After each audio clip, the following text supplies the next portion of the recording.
Olá pessoal, sou Daniel Melo e nós vamos continuar aqui a parte 2 da videoaula sobre a câmara de enlace e as redes Ethernet. Primeiramente vamos discutir os aspectos relacionados ao enquadramento na câmara de enlace, né? Por que realizar enquadramento? Por que é necessário você identificar o início e fim do quadro? O objetivo é que a câmara de enlace ela possa perceber naquele fluxo de bits aonde começa, onde termina um quadro, para que em seguida ela possa realizar o processamento necessário, que é a identificação e correção de erros, e bem como a identificação se aquele quadro está realmente direcionado para aquela interface, para em seguida repassar esse datagrama IP para a camada de rede. Existem alguns métodos para enquadramento, tá? E nós podemos citar o método de contagem de caracteres, onde você utiliza um campo que vai identificar qual o tamanho daquele quadro. Então a interface, através daquele campo, ela sabe que a próxima quantidade de caracteres, quantidade de bytes que vão chegar naquele fluxo estão relacionados com o quadro. Mas ele tem como desvantagem o fato que, se esse valor com o campo ele for alterado no caminho, tipo, se o sinal sofreu algum tipo de interferência e essa interferência alterar justamente o estado desses bits que identificam o tamanho do quadro, se isso acontecer, a interface ela não vai conseguir identificar o início e o fim do quadro. Existe a segunda técnica, que é a byte de flags, onde você vai inserir um byte no início e um byte no fim de um quadro, tá? Existe também a técnica de utilizar inserção de bits, enquanto que na bytes de flags você vai utilizar um byte, tá? Ou bytes como sinalização de início e fim de quadro, e caso esses bytes eles se repitam coincidentemente no conteúdo daquele quadro, ele vai utilizar um byte de escape para identificar que realmente é um valor que está ali no conteúdo e não esses bytes que estão indicando o início ou o fim de um quadro. Quando você utiliza a inserção de bits, você vai utilizar agora, ao invés de utilizar bytes, você vai utilizar uma sequência de bits. Tá? E existe um método também de violação de codificação da camada física.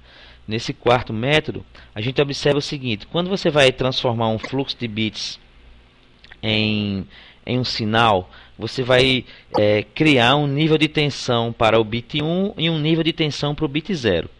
Então, para identificar o início e o fim de 0, você vai utilizar um nível de tensão que nem identifica 0 nem identifica 1. Então você viola a codificação e a interface consegue entender que aquele sinal, aquela sinalização está indicando o início ou o fim de um quadro.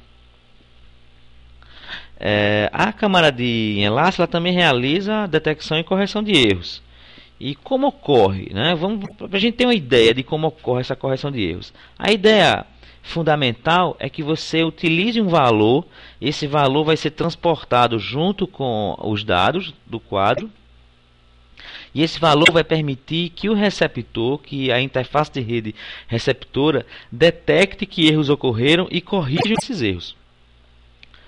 Então, aqui eu tenho um datagrama. Esse datagrama ele vai ser encapsulado nos cabeçalhos de camada de enlace, né, no quadro.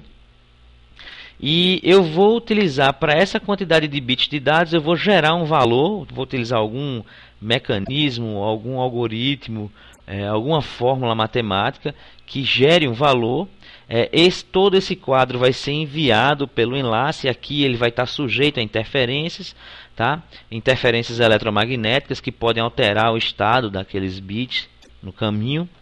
E o receptor, quando ele receber agora esses dados com esse valor, vai ser possível avaliar se existem erros ou não.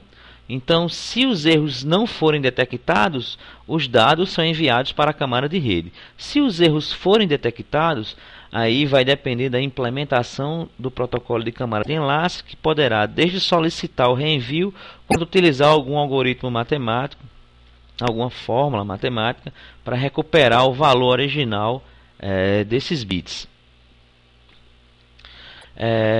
Os principais métodos para detecção e correção de erros são três.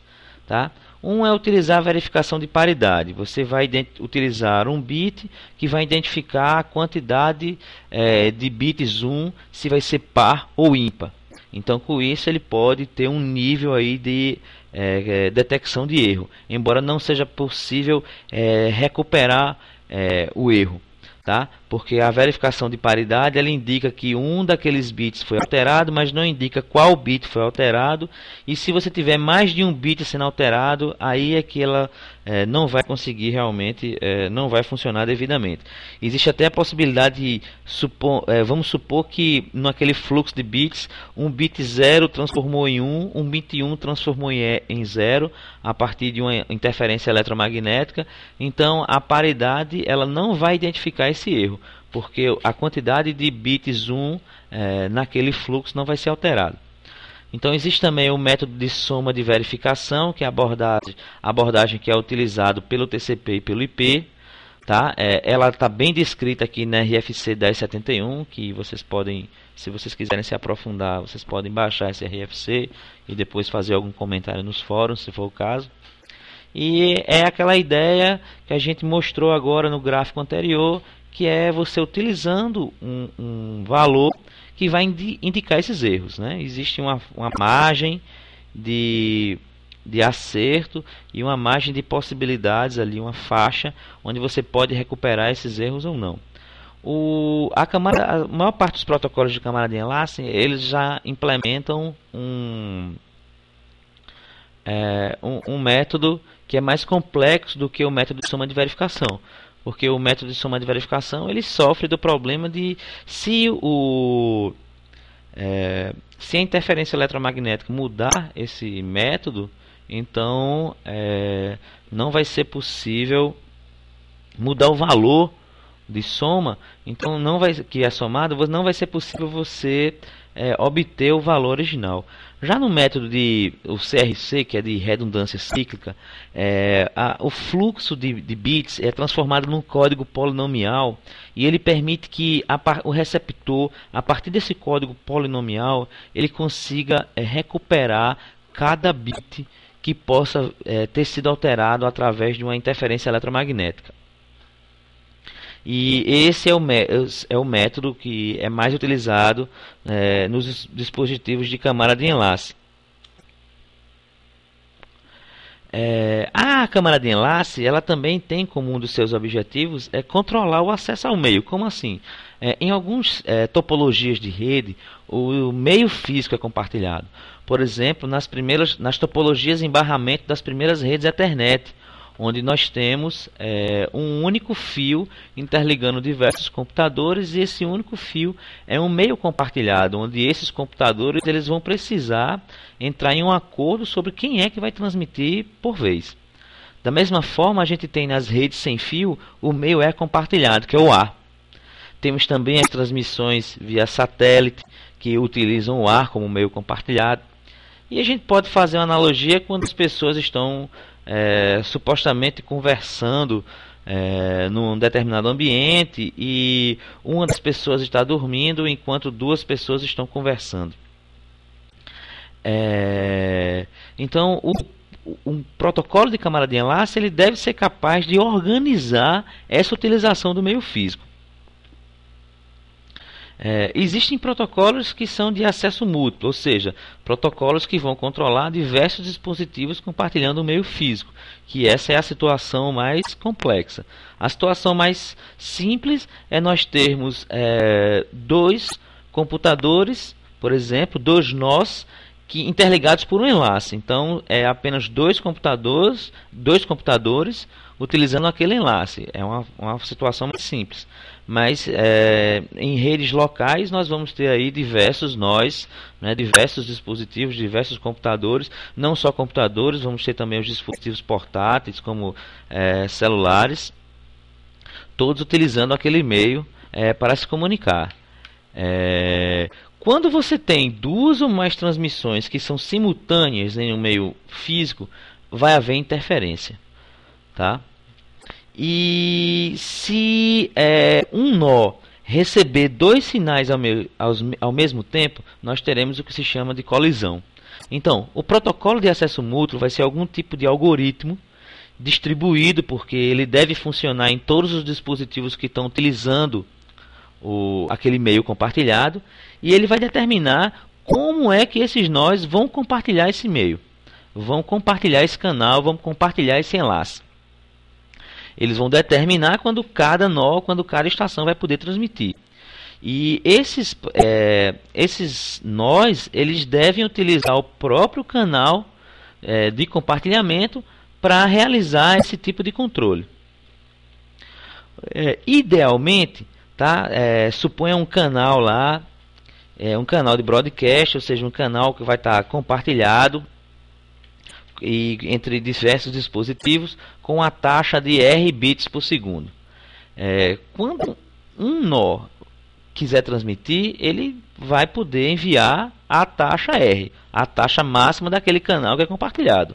Agora, quando M nós quiserem transmitir, então a taxa que eles vão conseguir transmitir vai ser a taxa total do canal dividido pela quantidade de nós. Então, se eu tenho um canal de 100 megabits por segundo e eu tenho um único dispositivo para transmitir, ele vai transmitir a 100 megabits por segundo. Se eu tenho 10 dispositivos, cada dispositivo vai transmitir a 10 megabits por segundo.